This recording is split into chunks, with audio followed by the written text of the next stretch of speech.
Seems like I bet half of our questions are where to invest our money. And as I always try to tell people in this show, we have such a limited number of minutes to work with things, and I really get nervous about sharing specific products. But this particular idea is something that's been around a long time, and I think you and the viewing audience are going to enjoy this, and you're going to find out this product that we are recommending people consider during this day and time is something we've used for years, and it might surprise you a little bit that it's really starting to get some traction. So if we're ready in there, we're going to show you a little graphic on this.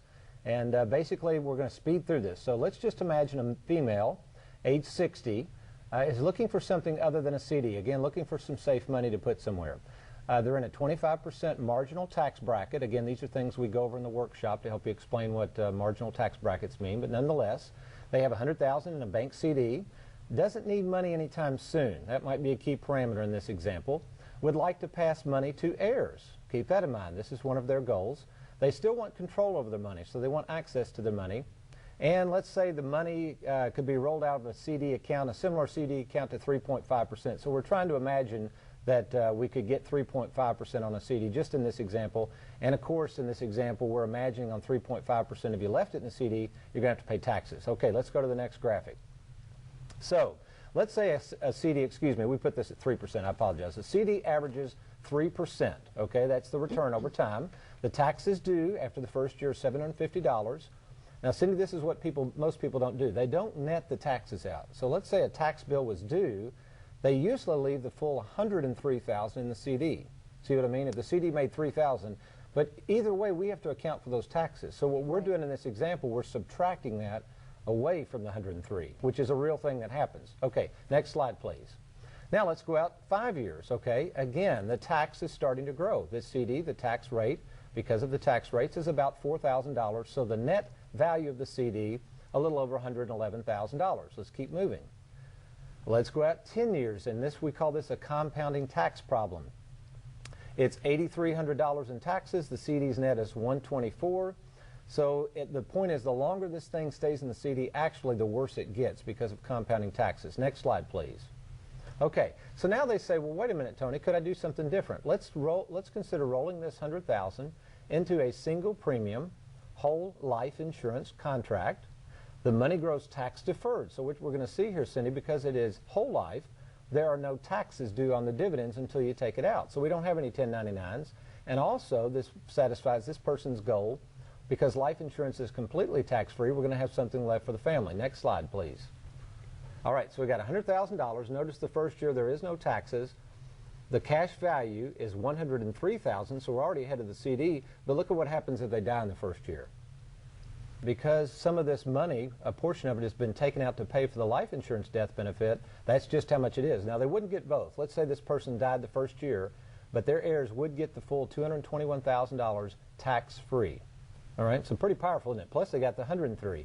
Now, if you use the equivalent of that, that's still about like a 3.3% taxable CD, so it's not bad on the cash side.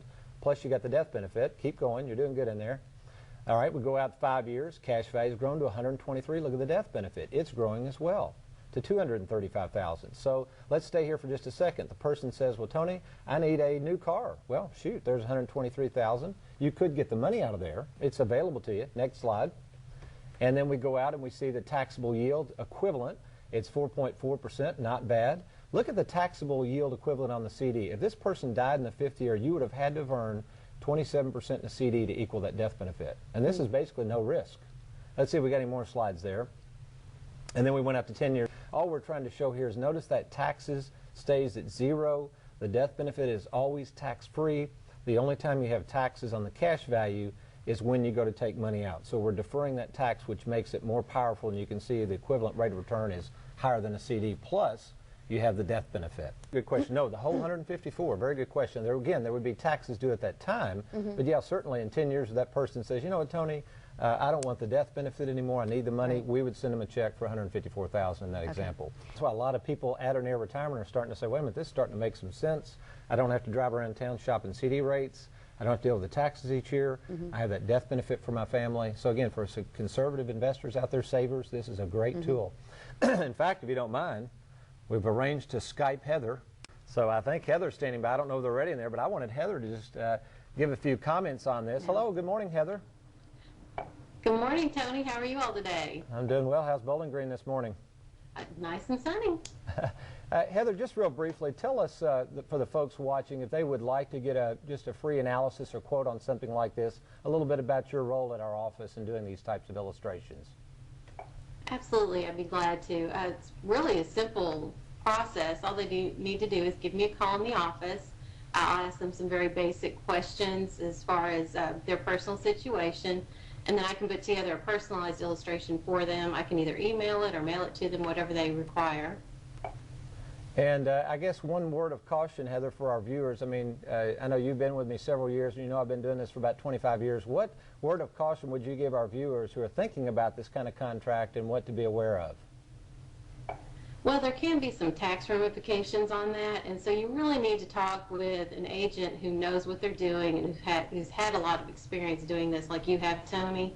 And also, I'd also like to add, I love the single premium illustration, but also there are other alternatives available. If you don't have a lump sum to invest right now, we can actually tailor a plan for a person if they just had $300 a month to invest.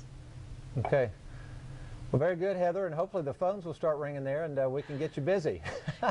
Well, hopefully, but don't everybody call me right at once, okay? Thank you, Heather. Oh, you're welcome. You all have a good show.